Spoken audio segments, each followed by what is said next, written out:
The conversation that I am forever having with men is about how women in relationships eventually stop having sex. You're listening to the Mistress Code. I'm RacyWilde.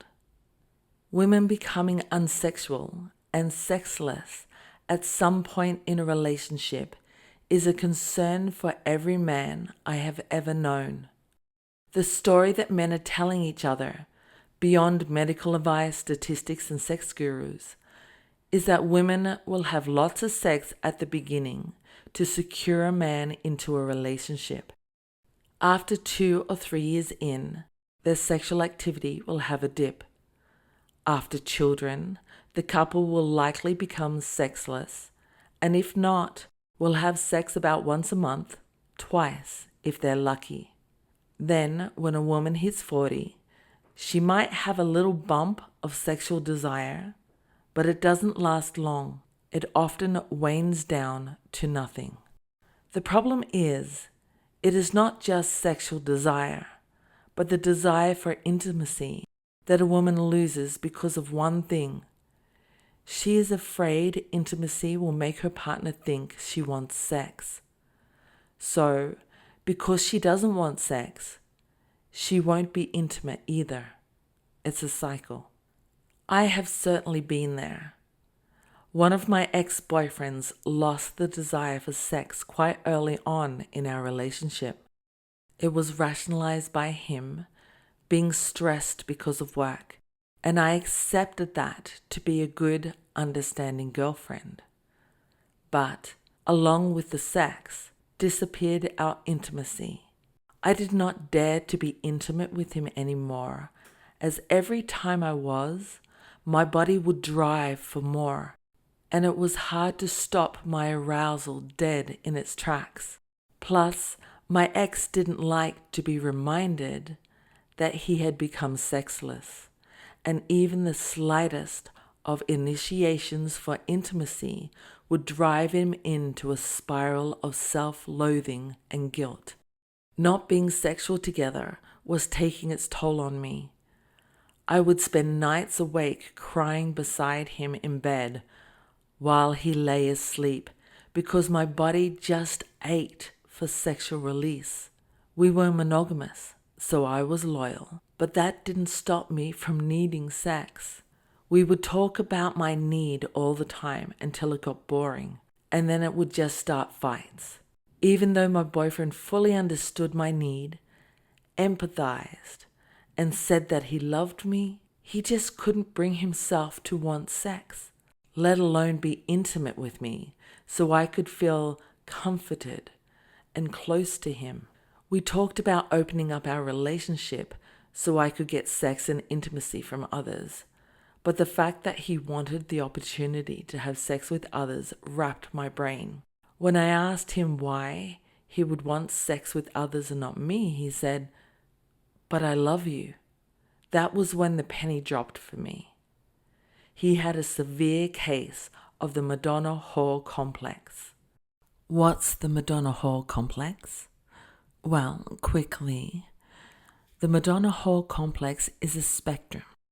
So I have found that every man has a degree of this complex. What it is that men see women 2 ways.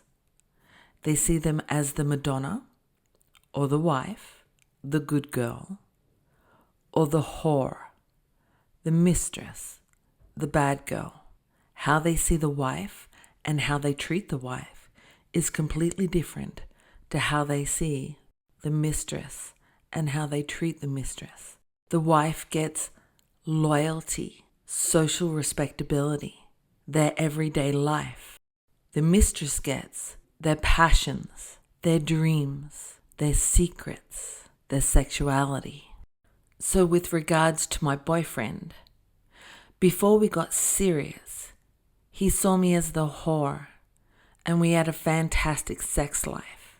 But as soon as I became his girlfriend, and he fell in love with me, he saw me as the wife, and therefore developed a sexual distance from me. He couldn't do the same things with me as we did before because his feelings for me shifted from desire and lust into love.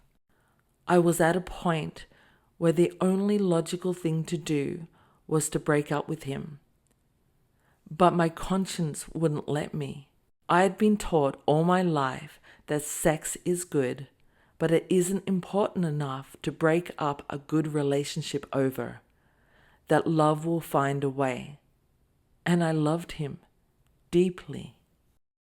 I stayed with him for another year. To ease my body so I could sleep at night, I would have to sneak into the bathroom with my vibrator to at least get the sexual release I needed. But of course, I felt robbed of the emotional connection I craved. I felt rejected by my ex-boyfriend, distanced and unvalued. But of course, I tried to be the good girlfriend and not make a fuss.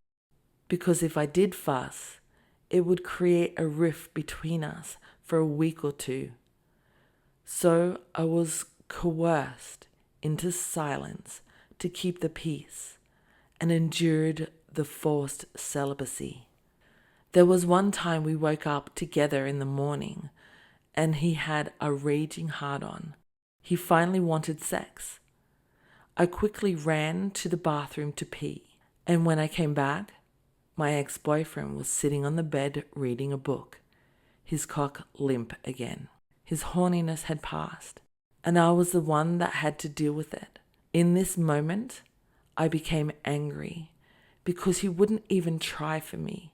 No matter how much or for how long I had tried not to put pressure on him. I respected his right not to have sex with me, but he was not respecting our relationship and the promise to work together to build a life that we can both enjoy, grow from, and grow closer to each other. Of course, we couldn't last, and that was the last time I have agreed to be monogamous.